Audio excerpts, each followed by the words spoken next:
sudah dipaparkan seperti seni, desain, fotografer, dan musik. Nah, yang keenam, kewirausahaan online.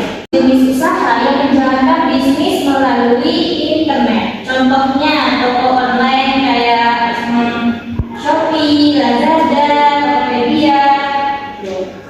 Atau bisa juga diartikan menggunakan bisnis yang memanfaatkan teknologi digital untuk memulai, mengelola dan mengembangkan usaha. Jenis kewirausahaan yang ketujuh ada franchise, merupakan jenis kewirausahaan yang menjalankan bisnis menggunakan merek dan sistem yang sudah ada dari pihak lain dengan cara memegang merek tersebut kepada pemilik merek, dan sistem yang sudah ada tersebut diberikan royalti atau dapat juga berbagai keuntungan.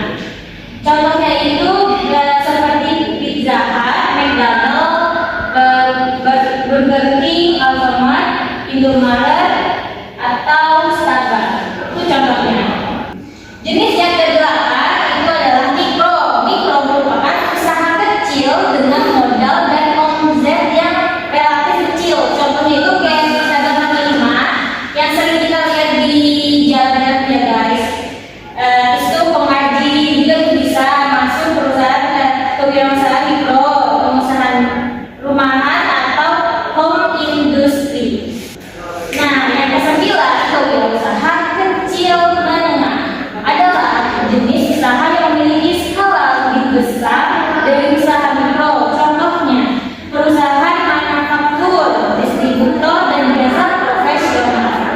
Atau bisa juga disebut dengan kegiatan ekonomi yang berperan penting dalam perekonomian Indonesia.